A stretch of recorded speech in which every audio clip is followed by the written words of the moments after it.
계속해서 우리가 데살로니가 전서를 또 강의하는 가운데 오늘은 은혜를 넘치게 받는 비결에 대해서 또 말씀을 함께 은혜를 나누고자 합니다. 교회 공동체 가운데에서 우리가 즐겨 사용하는 단어들이 있어요. 그 단어 가운데 하나가 바로 은혜라는 그런 단어예요.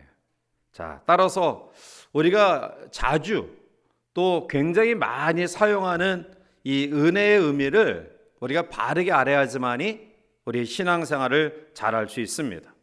자, 카리스라는 이 은혜는 선물이란 뜻이죠. 즉 대가 없이 주는 선물이라는 뜻입니다. 이것은 마치 부모가 자녀에게 아무런 대가 없이 가득히 사랑과 선물을 주면서도 오히려 주는 것으로 기쁨을 느끼는 그러한 모습, 이것과 같은 이치죠. 하나님은 우리에게 상상할 수 없는 놀라운 선물을 주시고서도 우리에게 아무런 대가를 바라지 않으셔요. 단지 우리에게 이 선물 가운데에 복된 삶, 축복된 삶을 살아가시기를 원하신다라는 것입니다. 자, 그런데 우리의 삶을 곰곰이 한번 생각해 보세요. 과연 여러분들의 삶에는 기쁨과 감사가 많습니까? 아니면 불평과 불만의 삶이 많습니까? 우리는 분명히 하나님의 은혜 가운데 거하는 사람들이다라는 고백을 이미 한 사람들이에요.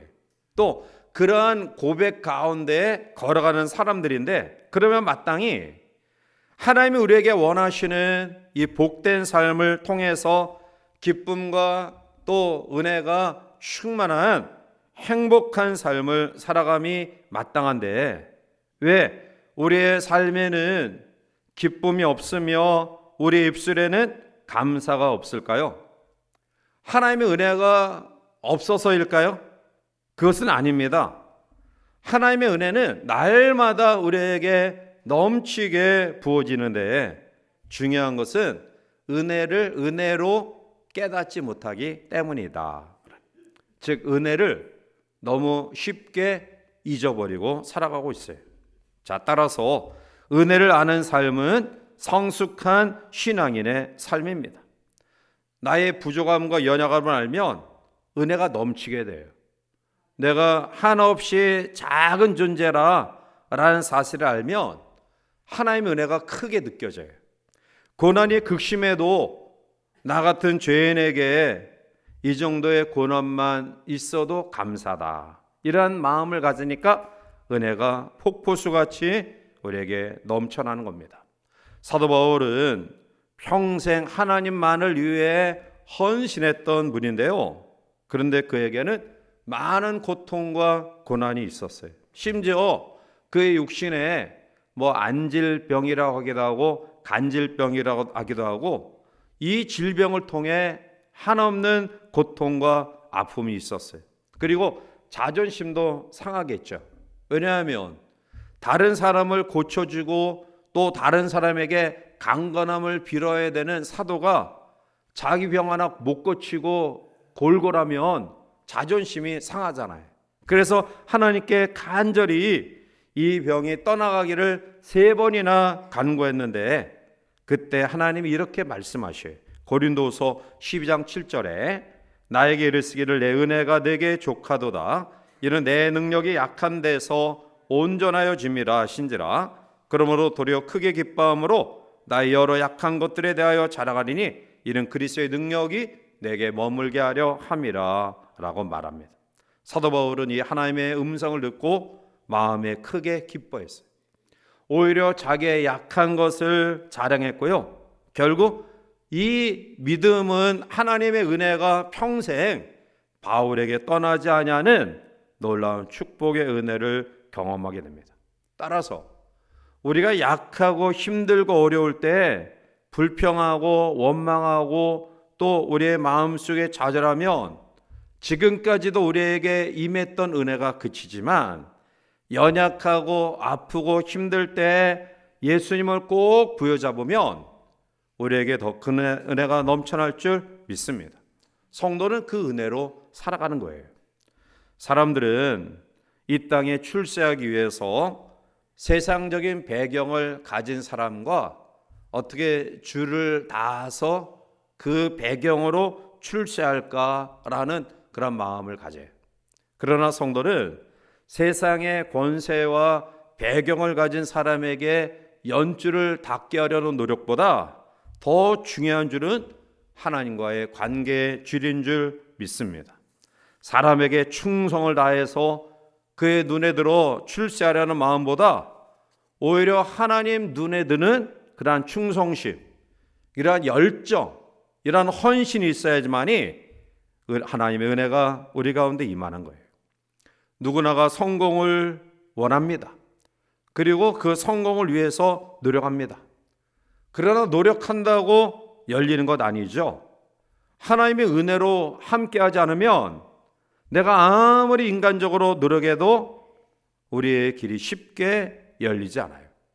하나님의 은혜를 공급하지 않으면 백날 노력해도 쉽게 축복의 문이 열리지 않습니다. 따라서 은혜의 줄은 하나님께로부터 우리에게 내려올 것이다. 이러한 믿음의 확신을 가지고 우리가 하나님을 의지하는 마음, 또 하나님의 놀라운 역사가 우리 가운데 넘쳐나는 그러한 사모하는 믿음, 이러한 믿음이 우리 가운데 있기를 원합니다. 사랑하는 성도 여러분, 우리가 이 하나님의 은혜 없이는 성공할 수 없어요. 하나님의 은혜 없이는 기쁨의 삶이 우리 가운데 주어지잖아요. 그러면 하나님의 은혜를 깨닫고 하나님의 은혜를 경험하는 신앙생활에 가장 중요한 요소가 있습니다. 그것은 감사의 삶이에요.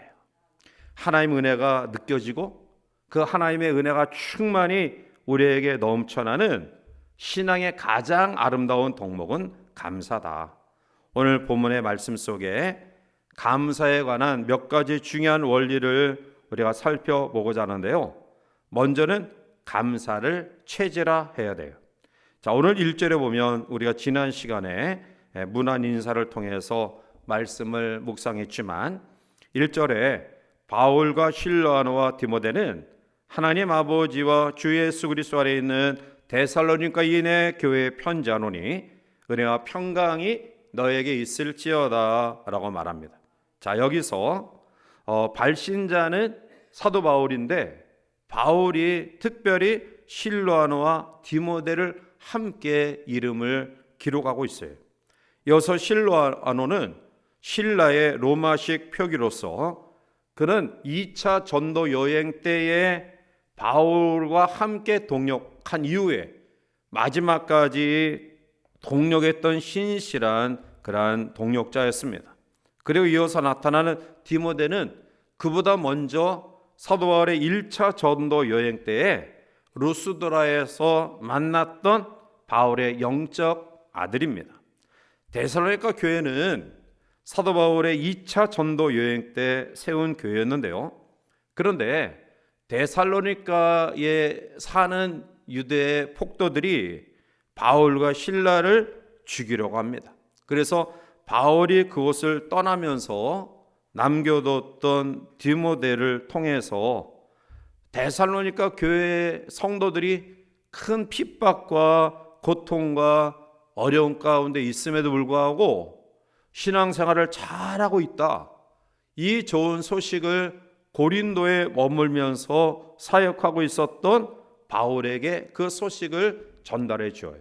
그래서 바울이 기쁨과 감사를 섞어서 보낸 편지가 데살로니가 서예요. 바울은 1절 하반절에 제일 먼저 은혜와 평강을 빌어주었죠. 자, 그리고 이어서 다음 어떠한 말씀을 주시느냐? 자, 우리 2절을 함께 보시겠습니다. 우리가 너희 모두로 말미암아 항상 하나님께 감사하며 기억함은 아멘. 자, 바울은 너희 모두로 말미암아 항상 하나님께 감사한다. 그렇게 표현하고 있어요. 자, 무엇을 감사하느냐? 너희의 무엇을 감사하느냐? 핍박 가운데서 믿음을 지킨 너희의 신앙을 감격하는 마음으로 받아들이면서 감사하고 있어요.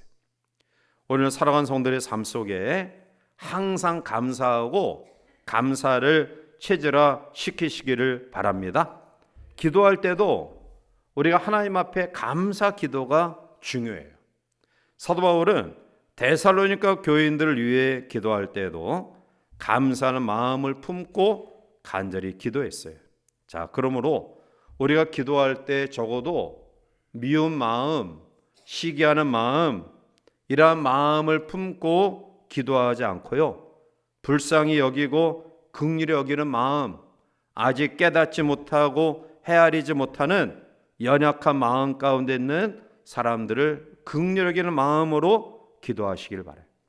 우리의 주어진 삶에 아픔과 힘듦이 있지만 오히려 감사의 마음을 품고 기도할 때 그 기도가 능력 있는 기도가 될 줄 믿습니다. 하나님은 감사의 기도를 귀히 여기셔요.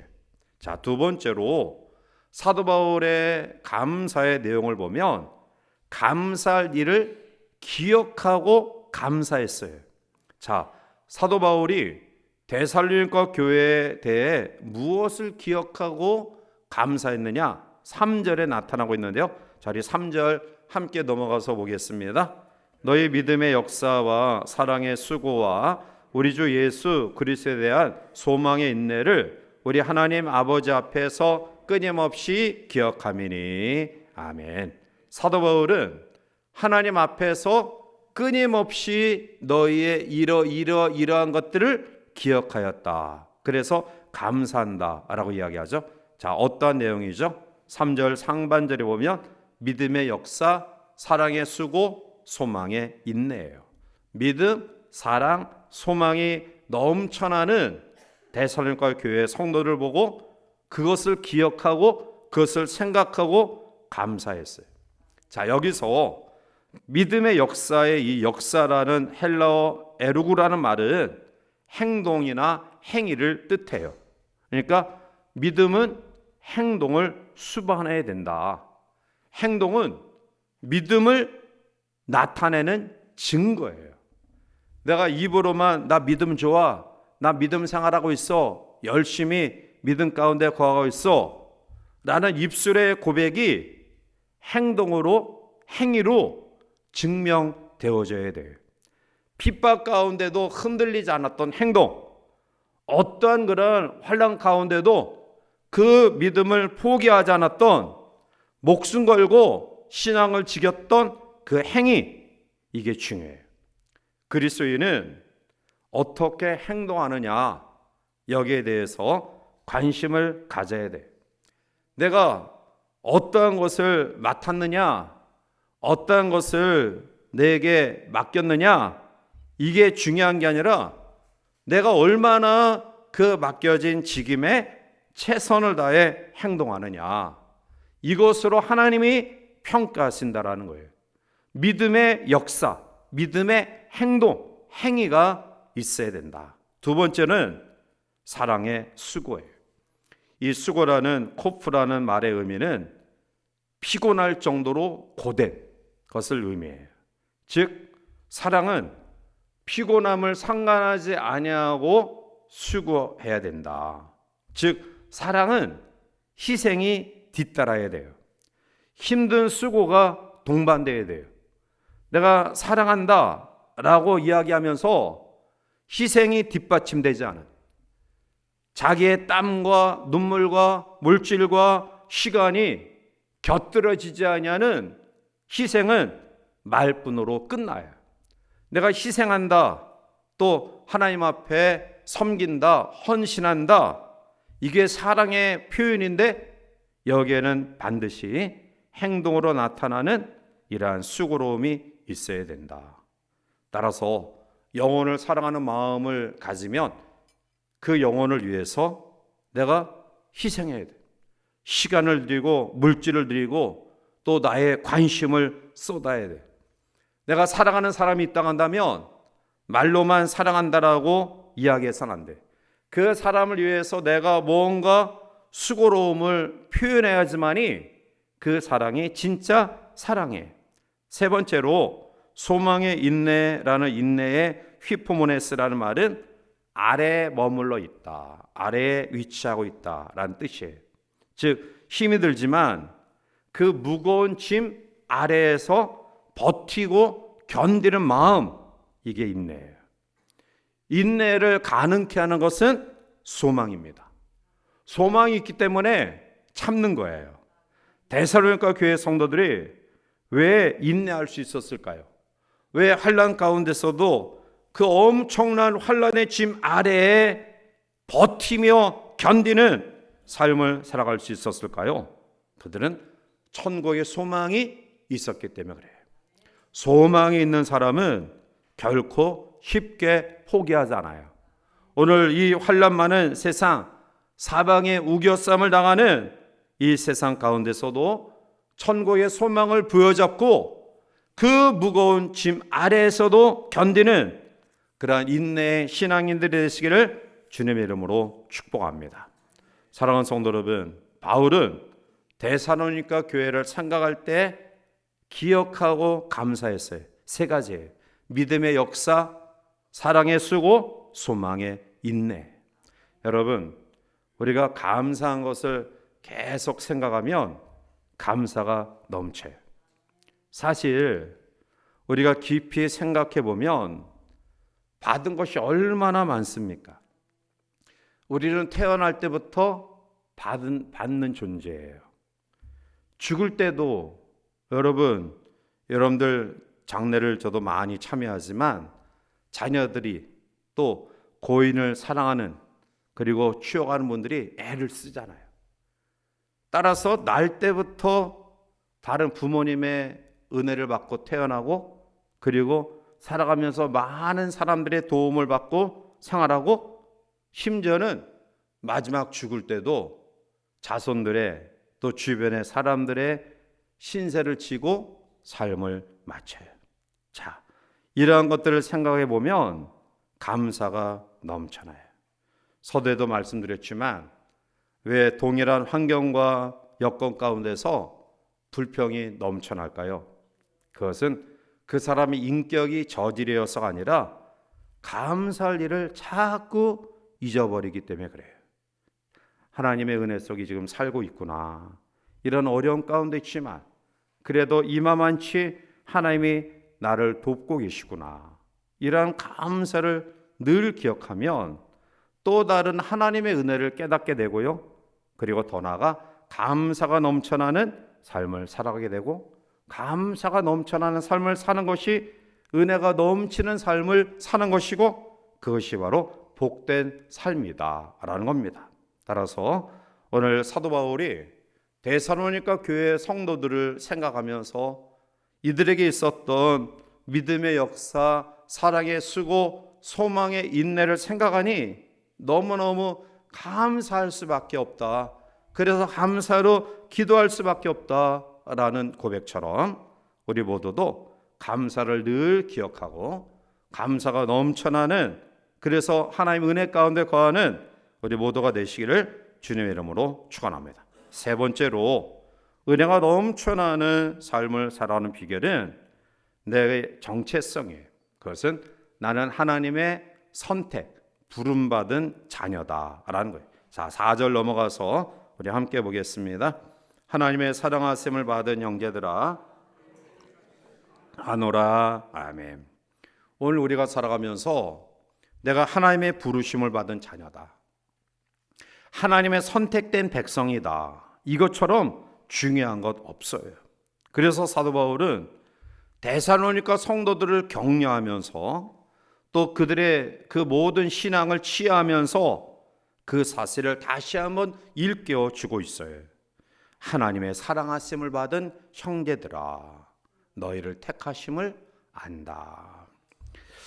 사도 바울이 오늘 우리에게 주신 이 말씀은 선택의 교리 속에 가장 중요한 원리가 있어요.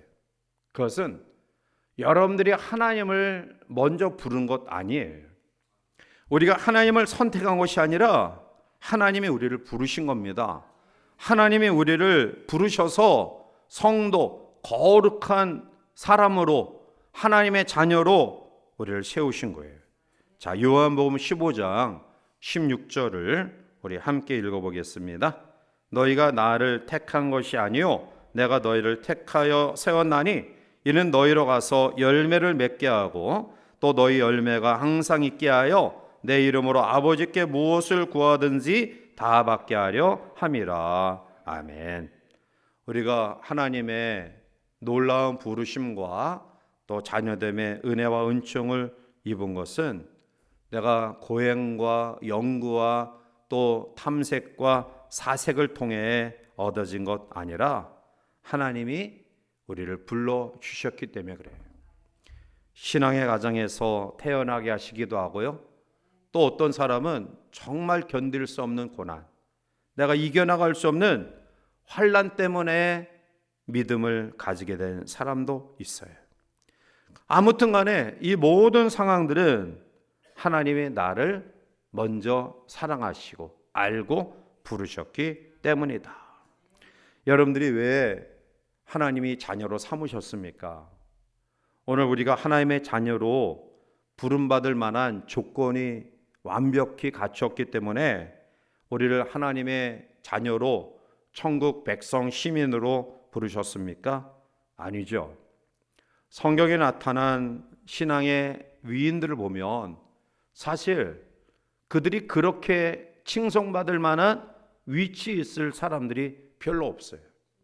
아브라함은 우상의 도시에서 태어나 우상 문화를 접하여 살았던 사람이에요. 그런데 그를 하나님이 부르셨고 믿음의 조상으로 세우셨습니다.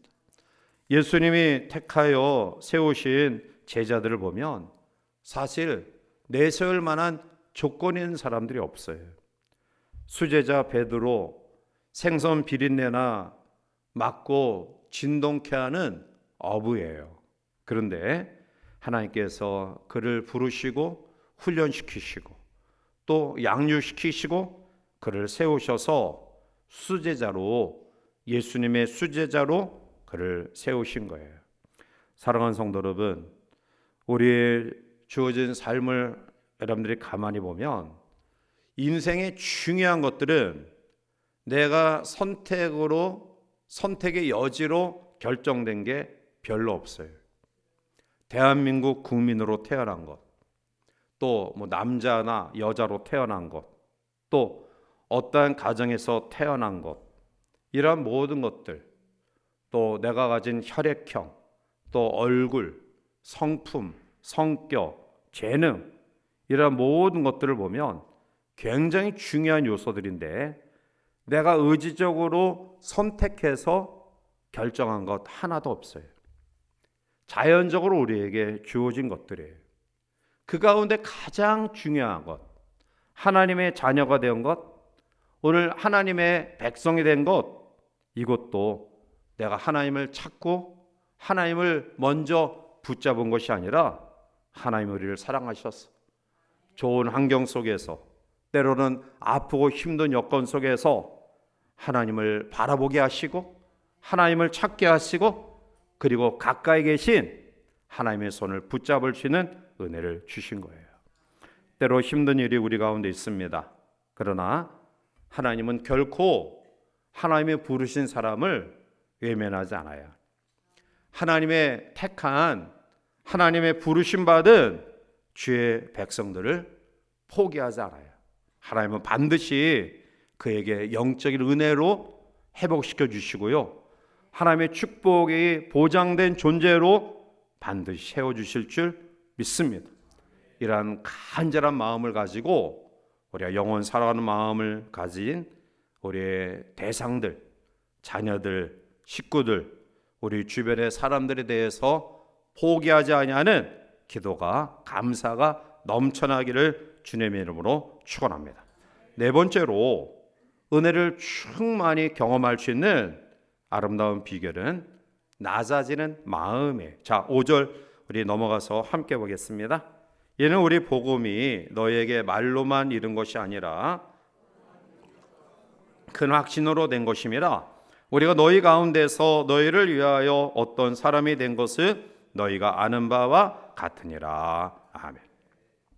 사도 바울의 전도 전략 가운데 가장 우리가 본받을 수 있는 것은 그는 유대인에게는 유대인의 모습으로, 이방인에게는 이방인의 모습으로, 오늘 본문에도 우리가 너희 가운데서 너희를 위하여 어떤 사람이 된 것은 이라고 표현하고 있어요.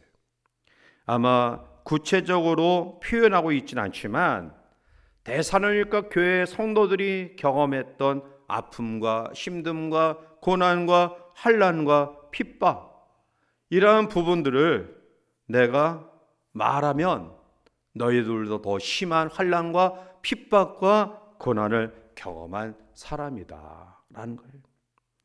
그러한 상황 가운데 있는 내가 너희의 그 새 아름다운 믿음의 역사, 사랑의 수고, 소망의 인내를 가지고 핍박 가운데 그 모든 환난을 이겨나가는 모습을 내가 정말 마음 깊이 그것을 기억하고 감사하고 있다. 그리고 이것을 다시 한번 하나님께 주신 은혜로 이겨나갈 만한 기도의 동력자로 너희 옆에 있다. 이러한 사실을 이야기하고 있어요. 사랑하는 성도 여러분, 오늘 우리가 사랑이라는 그런 단어를 네가 나를 위해 어떤 사람이 되는 것, 이러한 마음을 가지면 자기가 원하는 대로 상대가 변하지 않으면 불평과 원망이 나요. 그런데 참된 사랑은 내가 너를 위하여 어떤 사람이 되는 것, 그게 사랑이에요. 예수님이 하늘 영광 자리를 버리시고 낮고 천한 이 땅에 인간의 모습을 가지고 오셨어요. 그게 사랑이에요. 하나님이 우리와 똑같은 모습을 가지고 오신 것. 오늘 우리가 하나님의 크신 은혜 가운데 거하는 비결은 바로 낮아지는 마음이에요.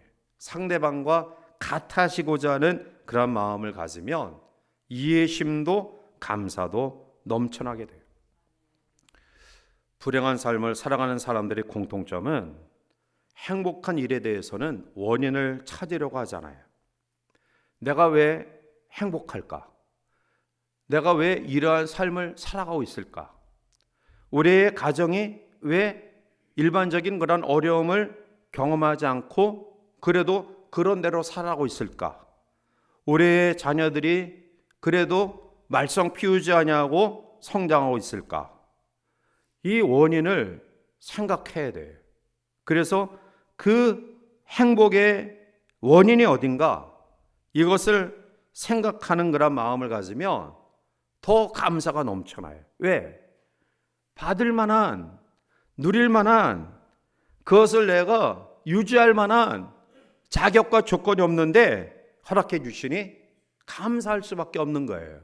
그런데 우리는 행복한 일에 대해서는 원인을 찾으러 가잖아요. 그냥 내가 열심히 살았으니, 내가 열심히 노력했으니 이거 누리고 있는 거야 라는 마음을 가져요. 그런데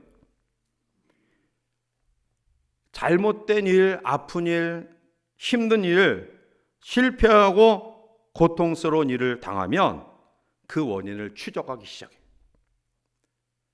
내 건강을 왜 잃어버리게 되었나? 왜 우리의 가정에 이러한 문제가 생겨나게 됐나? 왜 내가 이러한 고통을 당하게 됐으며 원인이 어디에 있을까? 이러한 원인을 찾기 위해 몰두하다 보면 결국 내 책임이야 라는 원인을 발견하면 우울증에 빠져요. 그리고 이러한 불행과 고통의 원인이 다른 사람에게 있어 라고 생각하면 그때부터 원망하는 마음이 가득해요. 사회를 탓하고 제도를 탓하고 지도자를 탓하고 심지어는 형제와 부모를 탓하고 나중에는 하나님까지 원망해요. 결국 모든 원망은 최종적으로 하나님께 도달하게 돼 있어요. 결국 그 원망의 고리를 끊어버리지 않으면 우리는 풍성한 은혜 가운데 거할 수 없어요. 여러분, 무엇으로 그 원망의 고리를 끊을 수 있느냐? 그것은 말씀과 기도예요. 하나님의 말씀을 끊임없이 묵상하고 하나님 앞에 끊임없이 기도하면 그 원망의 원인을 우리가 자기에게 있다라는 지나친 그러한 자기 비하 속에 우울감에 빠지지도 않고요. 다른 사람에게 돌리고 하나님께 돌려서 그 원망이 더 큰 원망의 골짜기로 우리를 몰아가는 저주도 삶을 우리가 경험하지 않아요. 하나님 앞에 말씀으로 그리고 기도로 이것을 해결해 나가기를 원한다고 한다면 결국 그 고통의 상황은 그 순간 끝나고요. 그 모든 상황이 감사의 조건으로 바뀌어 변화될 줄 믿습니다. 여러분, 내가 상대방을 원망하면 그도 나를 원망해요. 자녀에 대해서 원망하면 자녀들이 그거 받아들일 줄 아세요? 당신, 심지어 부모님, 당신은 나에게 해준 게 뭐야? 부모님 나를 어떻게 키웠는데 내가 이 모양이야? 좋은 말 나오지 않아요. 관계 속에서도 마찬가지예요. 원망은 또 다른 원망을 낳습니다. 부부지간에, 부모와 자녀지간에, 성도지간에 남는 것은 쪼개진 잿빛처럼 남는 깨어진 낭비의 삶이에요. 사랑하는 성도 여러분, 결론적으로 맺어드려요. 누가 행복합니까? 감사하는 사람이에요. 누가 신앙생활을 잘하는 사람입니까? 역시 감사하는 사람이에요.